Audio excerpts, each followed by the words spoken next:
6 to 9:30 a.m. You can listen to us every morning at that time right here on FM 96.9 The Game, AM 740, HD 101.1-2. You can also watch us on social media live and in color. Just go to YouTube and search for Open Mic.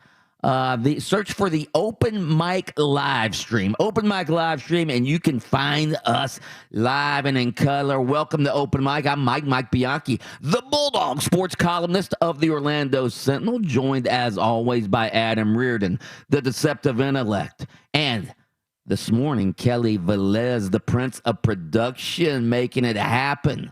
That's right, folks. Yeah. We're here doing it. Oh, wait, it's a little. I'm sorry, Austin. I tried to bring the energy a little bit, but it's a pleasure to be here, Mike. Yeah. Austin Pastolka off on top secret assignment. He's over at the Cape, I guess, watching the launch. He's never seen a rocket launch, one of his Florida bucket list items. So he's going to watch that this morning. Is that still scheduled? I believe so. It's the Tesla launch, right? Yeah.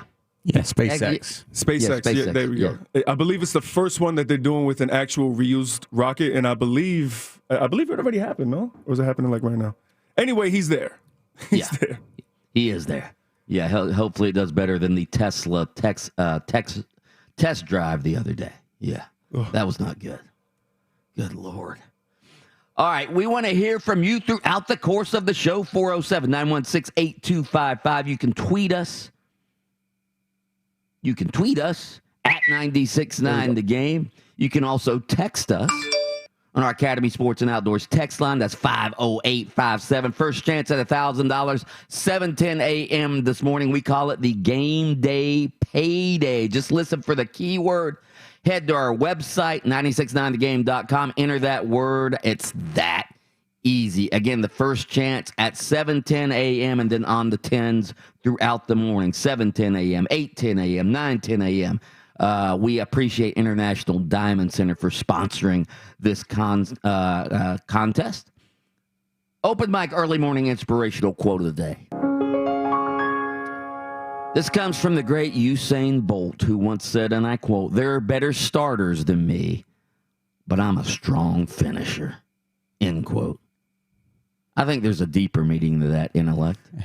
They asked him that after a race, and I got out to a slow start there, but he ended up winning. Well, there's other people that start faster than me, and I just finish better.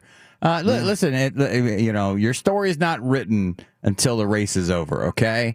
So that means that you may stumble out of the blocks. You may have a false start or two, all right? There could be a disaster at the very, very beginning. You could trip and fall. Mm-hmm. But if you're willing to get up and run harder than anybody else, you too can win the race. Woo. There you have it. Gems. Wow. That is wisdom right there from the deceptive intellect.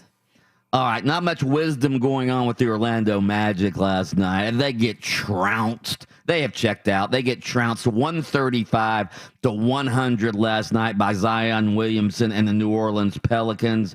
Zion had a big game. Brandon Ingram had a big game for the Pelicans. The Magic, again, beaten by 35 last night at home. They're 18-41 now. They dropped their fourth straight game. What are they now? Let me figure this out. All right, since the roster renaissance at the trade deadline, they are now 3-12 since then. The tanking is getting to Magic coach Steve Clifford, who did not take questions from reporters last night. He did have a post-game news conference, although it wasn't a conference because he did not take questions. He singled out guard Chasson Randall for his play, but otherwise was frustrated with the entire team. Here was Steve Clifford last night. This whole thing is about getting better and making progress, and not about a guy that made one exciting play and was awful the rest of the game, because there were a bunch of those guys out there tonight. And it's not okay. It's not okay. Not if this is what we say it's for, which is to develop good players. That's what we're going to do. I just told them, they know. And we've actually worked hard in practice. We've had good attitudes. Hopefully it's one of those nights, if you believe in that stuff. Good NBA players don't believe in that, but that's what we'll call it, one of those nights. But it's not okay, and we have 13 times to try to make it better. But on a night like this, and we've had a couple of these, nobody gets better tonight. Some guys' stats might improve, but nobody got better, in my opinion. Okay? Thank you. Ooh. Oh, there it was. Thank you. I'm out of here. Boom. After a 35-point loss, I'll do the same thing. Like, no questions, please. But I will say this. All right.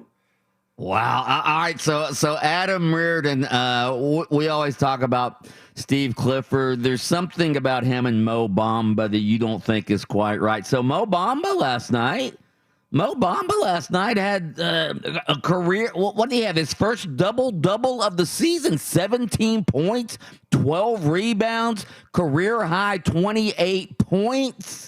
I'm sorry, 28 minutes. Let's go, Mo Bamba. 17 points, 12 rebounds, career high 28 minutes. All right, play the Steve Clifford clip again real quick. This whole thing is about getting better and making progress, and not about a guy that made one exciting play and was awful the rest of the game, because there were a bunch of those guys out there tonight. And it's not okay. It's not okay. Not if this is.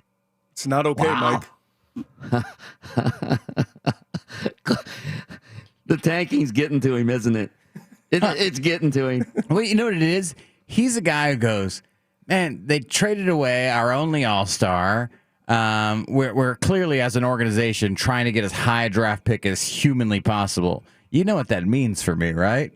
As soon as they bring in, like if they get lucky and the number one ball pops up in the lottery, they're going to want to start clean and fresh. And I'm not going to get to coach a team that is on the way up. I'm getting to coach this team on the way down. And then people are going to look at, I'm trying to remember, God, I can't remember the guy's name, but he coached in the NBA for a long time, but he ended up with like a losing record. He's a Hall of Fame coach.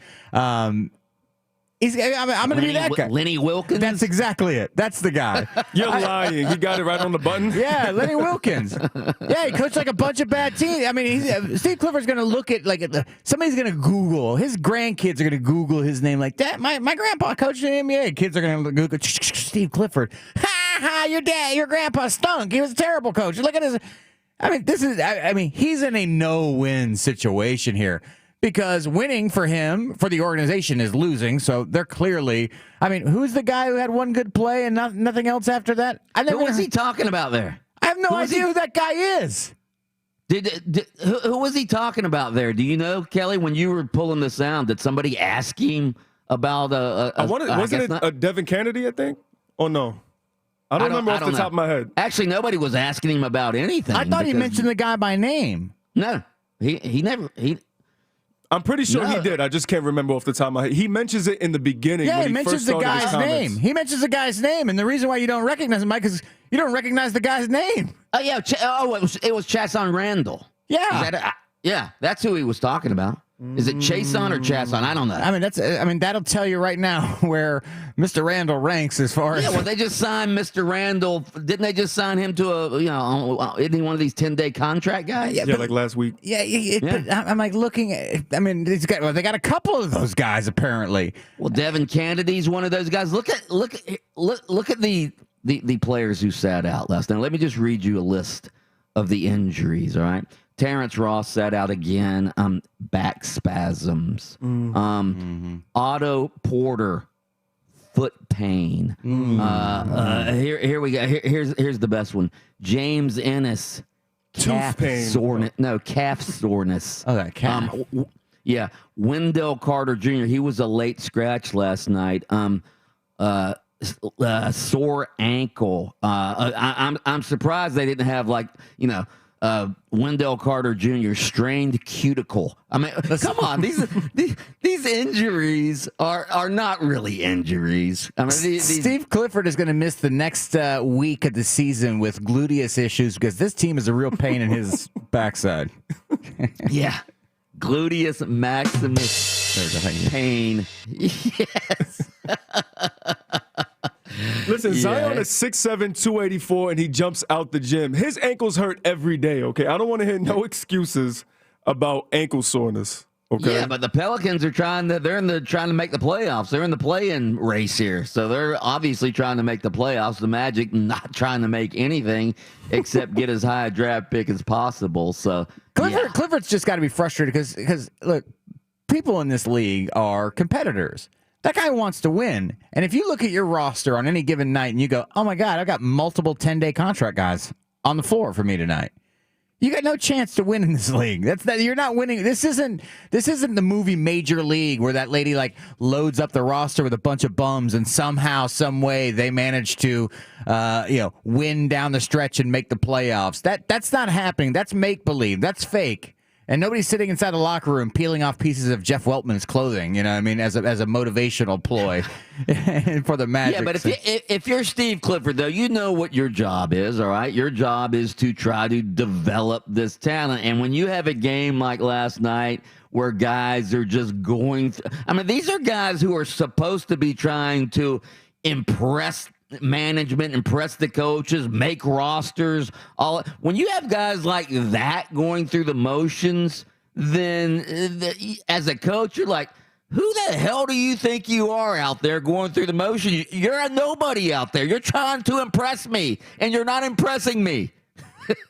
So anyway, that's got to be the frustration with Steve Clifford. Not that he's got a bunch of no-names out there, but these bunch of no-names are going through the motions out there. That's and losing by 35. It's one thing to lose. It's another thing to be going through the motions and losing by 35 to not a great Pelicans team by any means. I mean, the Pelicans are 26-33. It's not like they're one of the NBA powerhouses out there.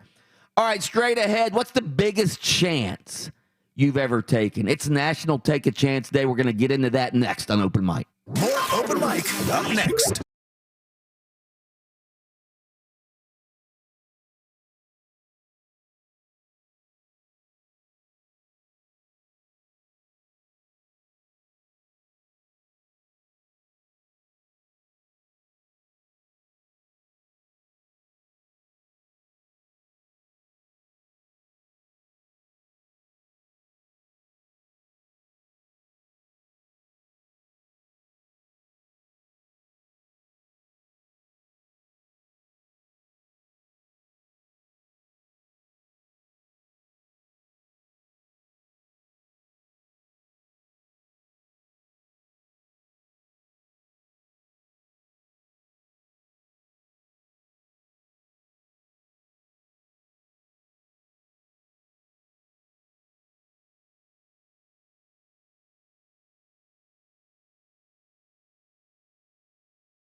I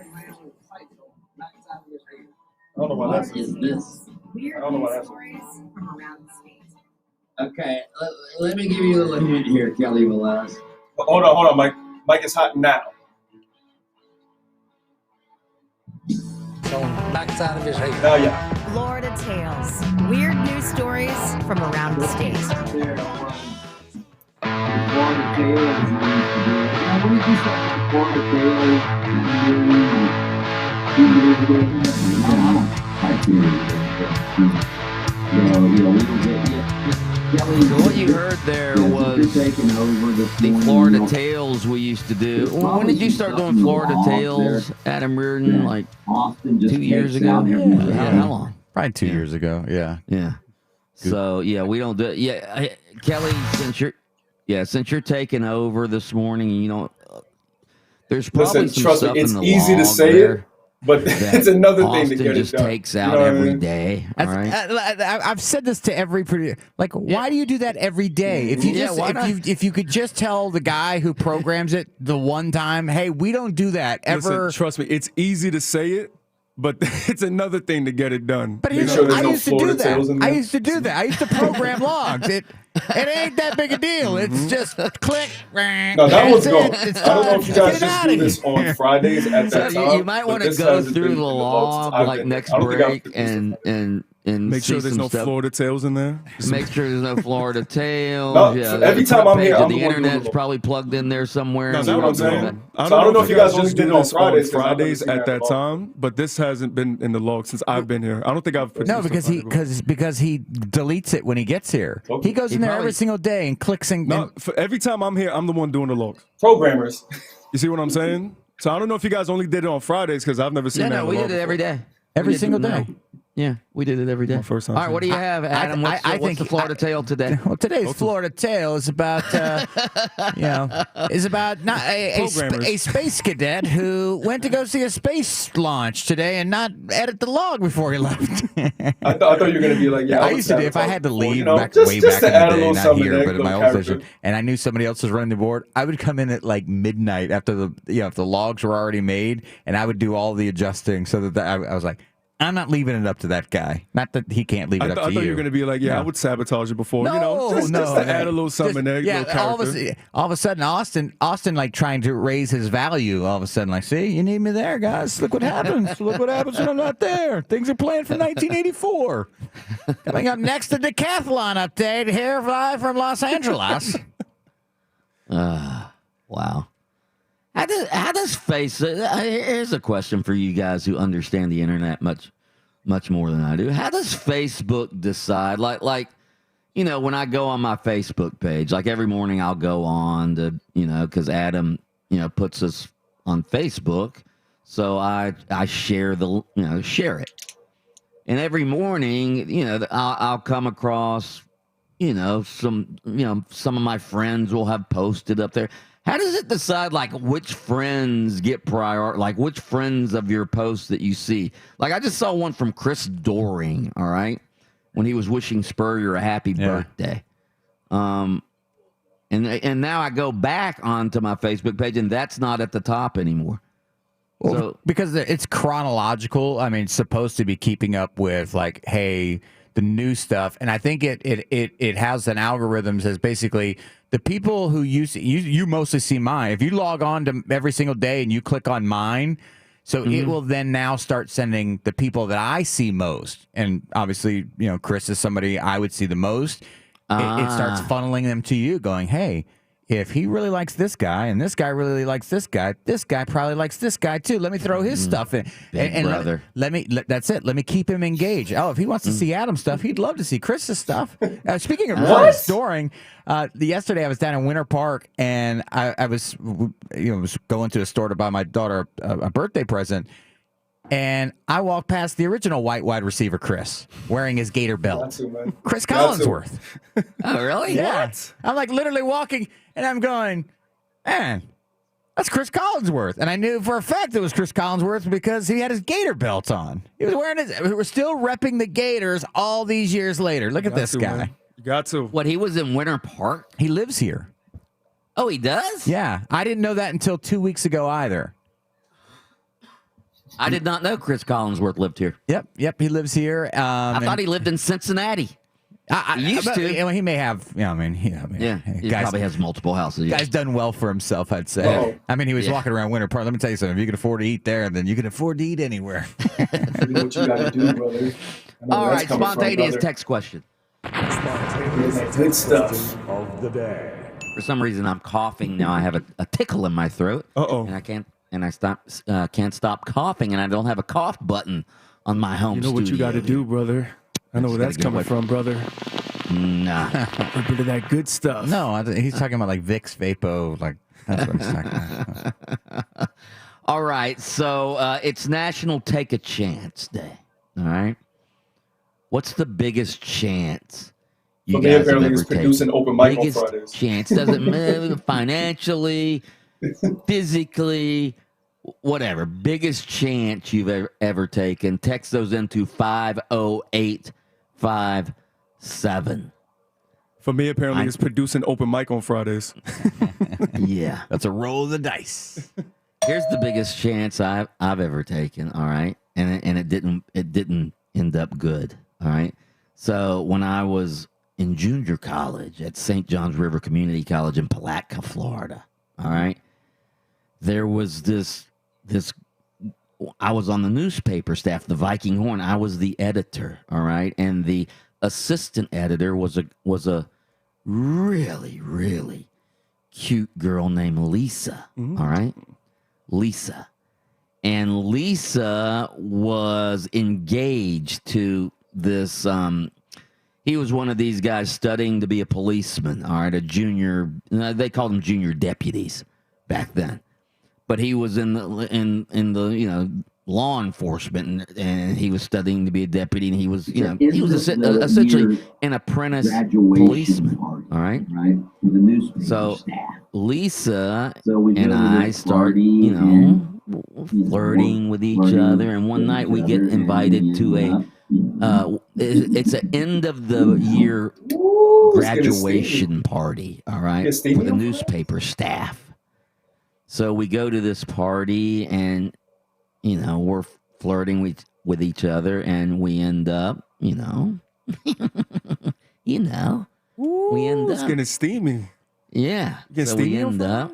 So she goes home a little bit late, I guess, that night, and her boyfriend, her fiance, is waiting for her at home, and she spills the beans that she had been with me.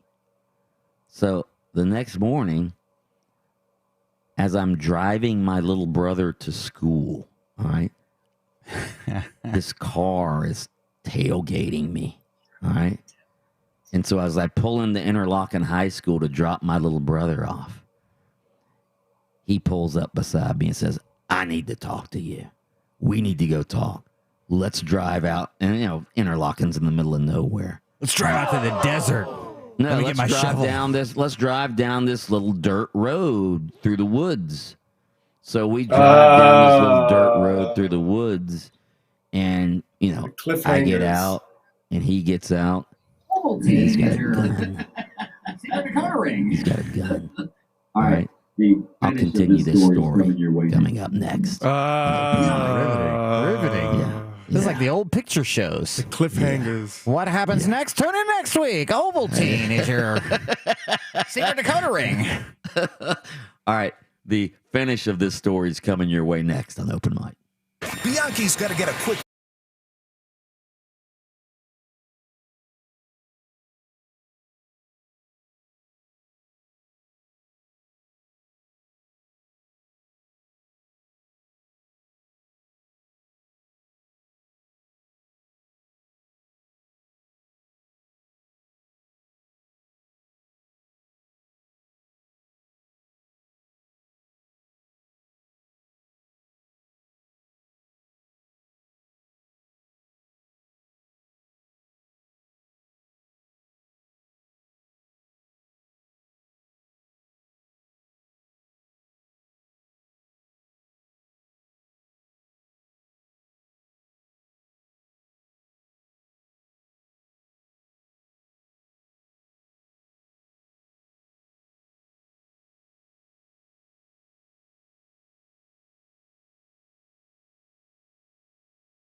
to text in the 50857.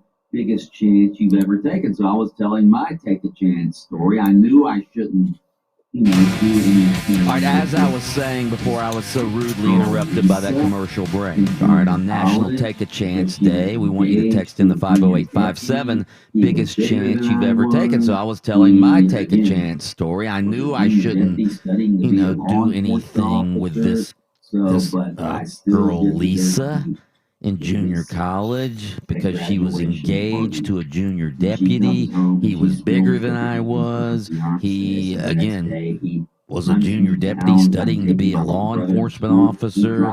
So, but I still did the dirty deed with Lisa at a graduation party. And she comes home and she spills the beans to her fiance. So the next day he runs me down as I'm taking my little brother to school. We drive down this little dirt road by Interlochen High School, essentially out in the woods. We get out, and as he gets out, he has a gun, one of these, it looks like a holstered police revolver type gun. And he pulls it out. And he points it at me. And he says, "What did you do with Lisa last night?" I was zigzagging. And I did what any red-blooded American male would do. I turned around and took off running. I was zigzagging through the woods. Yeah, I was this is true. I was zigzagging as I ran, in case he shot at me. So I was zigzagging, and I must have run, I don't know, 75 yards to the trees. And I ducked behind this big oak tree, and I peek out behind the oak tree, and he's still standing there. And he goes, "Come back over here." And I go, "You put that gun away before I come back over there." He goes, "I'm not going to put the gun away." And then he goes, "I ought to shoot your tires out. That's what I ought to do." And I yell back at him, "I don't have a spare. Don't do that." No, seriously, I don't know why I said that. But Please don't do that. So then I am so scared. So from a distance, he goes, "I better never see you around Lisa again. I don't want you to talk to her. I don't want to see you guys within the same vicinity of each other." All right. I thought you were going to be then like, he "And gets you know back what? into his The car, next obviously day, trying to scare went to me. Lisa's All right, house." which he did a hell of a job of. So he gets back into his car, drives off, and you know what? I never got within an area code of Lisa again. I thought you were going to be like, "And you know what? The next day, went to Lisa's house." No, Right. oh no, near. So I took a chance, and it didn't pay off for me. Mike, you've never heard the rule: run from a hit knife, him with the serpentine. charge a gun. Right. That's the rule. That's the It rule. is. Yeah, no, it's the rule. Yeah, because you can run from somebody with a knife. What are they gonna do? Throw the knife at you? Start running from somebody with a gun, they just shoot you in the back. Not when you're zigzagging. Oh, you're zigzagging. What do you get chased by an Adam alligator? and I had a question. Hit Why him with did the you follow serpentine. him? This guy forgot all of his Florida rules. You zigzag when you're being chased by an alligator, not a human being with a gun. Yeah. So anyway, that's scary. Staring down the barrel of a gun. Good. Also, Adam and I had a question. Why did you follow him into Mike, the if random neck you're of the going to woods? invite somebody, we need to to go. the deep We need to neck go of down the the woods, dirt you think you're road, gonna just back fight in him? those woods, where it'd be really Because I hard for thought somebody we to were find gonna- your body. Because I thought we were gonna The grave was maybe we dug would already. fight, and he was bigger than me, but I was in great shape back then. Mike, if you're gonna invite somebody to the deep neck of the woods, you think you're gonna just fight them? That's what I said. This guy's probably got a shovel in his trunk. The grave was dug already. He's all right? thinking to himself, he's like, "God, I'm gonna have to Technically, kill no. this guy and then drag his body like 3 miles." I was a part And of he's two like, drive-bys. "Never mind, this guy's gonna drive They didn't pull it himself off to the me. grave. This is fantastic. I'll still be able to get lunch today." Yeah, Anyway, it was have at you guys a, ever both had a times gun crazy. pulled on you? At a cookout Huh? when I used to live in New York. No, Summertime, we have technically, no. cookouts No, and stuff just I happens. was a part of 2 It's drive-bys. unfortunate, but They didn't pull it on me. very scary though. Very scary. So I can't imagine you in that moment So you had, but thinking there you're was about to just fire, converse right? with this guy. Yeah, There was it's- gunfire. It was at Gun out. both times crazy. At a cookout when I used to live in New York. Summertime always have cookouts, and stuff just happens, man. It's unfortunate, but Yeah. very scary though. Very scary. So I Yeah. can't imagine you in that moment thinking you're about to just converse with this guy, and he pulls He pulls a gun out on you. Oh, she was underneath. Lord. But it was quite effective in keeping me away from his girlfriend. Quite effective. Quite an effective strategy. What was your job at the school paper at that time? What I was the editor, and she was the assistant editor. So she was below you? She was underneath you? Oh, she was underneath him. Sorry, Lisa. We've had to let you go. We've had to fire you. Listen, don't compare and contrast. All right, that's their story. So anyway, That's text theirs. in 50857 on Mike, National everyone now, Take a Mike, Chance that's Day. mine. Biggest chance you've ever taken. Somebody just texted in bungee jumping. That doesn't compare to the Bulldog story. Listen, don't compare and contrast. All right, that's their story. That's theirs. Everyone now, Mike's gonna be like, not as good as mine. No. Oh wow! I've got all these great rules now for people. Like if you ever cheat with somebody's significant other, make sure you always have a spare because you never know when they're going to want to shoot your tire out. You don't want to be like Bianchi in the woods of Interlaken. Please don't do that. I don't have a spare. How will I get out of here? Mike, you'll walk out of here. Okay, it's better than the guy shooting you in the leg. Okay. Oh wow. Anyway, all right, straight ahead, the International Olympic Committee says it will ban athletes from protesting at the Tokyo Olympics. We will discuss and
Your 10 after the hour. $1,000 coming up at 7:10 a.m. this morning. We call it the Game Day Payday. Make an appointment 7:10 a.m. We're going to give you another chance at 8:10 a.m. and then 9:10 a.m. and on throughout. Your first chance at $1,000 coming up at 7:10 a.m. this morning. We call it the Game Day Payday. Make an appointment 7:10 a.m. and then we give you another chance at 8:10 a.m. and then 9:10 a.m. and on throughout the day. From our text line 50857 on this National Take a Chance Day, we want you to text them biggest chance you've ever taken. Somebody just texted in, starting my own business in 2007 is the biggest chance I've ever taken. That takes some guts right there. To quit, if you work for a company or whatever job you had, and you just got your weekly paycheck, you get your weekly paycheck, and then you quit that to start your own company. That does take some guts, in my opinion. I'm a big fan of people who create their own businesses from scratch. Create your own opportunities. Literally create something out of nothing. That's love. Yeah, I had this discussion just the other day about how entrepreneurship today is so different than when I was 20. When I was 20, I mean, the goal for everybody was, all right, you out of college, go get a job working for somebody, make as much money as you can, but always stay under the safety umbrella of this company. Yeah. And I think when that was my model. Yep. Yeah. No. But that's how we were. People our age were raised. And then what happens is you had the market crash and all that stuff, and people laying people off, and then those CEOs getting their golden parachutes, and people looking up and going, wait a minute, these guys don't care about us. I'm gonna go work. I'm gonna make sure my boss cares about me, because you know who my boss is gonna be? Me. That's it. Yeah. I'm going to create my own business, and people, that hustle, that grind is, I tip my cap to that. I am a huge fan of people who make it on there. I watch Shark Tank every single night, rooting for these people, even if they have stupid inventions. And plus, in today's world, and I'm not going to say it's easier in today. With the internet and with all of the the marketing potential that you have with social media now, it's, you can start your own business and market yourself and everything online. Yeah, your sweat equity carries you so much further. I mean, you mentioned marketing. I mean, just think about it. If you're willing to grind 12 hours on Instagram and Facebook and Twitter and all that to push your product, in this day and age, all it takes is one tweet or one TikTok or one Instagram post for somebody to grab it and retweet it or resend it out, and boom, you are in business. Yeah, my girlfriend, she's on this Clubhouse now, and she's addicted to this Clubhouse. Yeah, I had to take a break from Clubhouse. Which I know you've been on it as well, and I guess that app is full of entrepreneurs pushing their businesses and all this stuff. So too many. That's what I had to get off. I mean, everybody's. I had to take a break from Clubhouse. They've created something that is similar to like Snapchat, where other apps are now seeing mindset. Join my club. Adding it to their app. So like Twitter has their own version of Clubhouse. I guess it's thriving though. That app is growing. Kevin Durant was on it and all that. The day, is it not? They created something that is similar to like Snapchat, where other apps are now seeing the capabilities of that and adding it to their app. So like Twitter has their own version of Clubhouse called Twitter Spaces. That's in alpha testing, I believe. Some people have it. Like Kevin Durant was on it and all that. Talking about the Vivian situation. Facebook has its own version as well. That's in alpha. So Clubhouse, man, shaking it up. At his parents' home. All right, wanted to get to this. Well, first of all, sad story. Did you read about Geno Hayes, the former Florida State linebacker, former Buccaneers and Jaguars linebacker? He's been moved to hospice care at his parents' home in Georgia. I'm sorry, he has been moved to hospice care from his parents' home in Georgia. He's been diagnosed with liver disease, and I guess he's waiting on a waiting list for a transplant at the Mayo Clinic, and evidently things have gotten so bad that he's been moved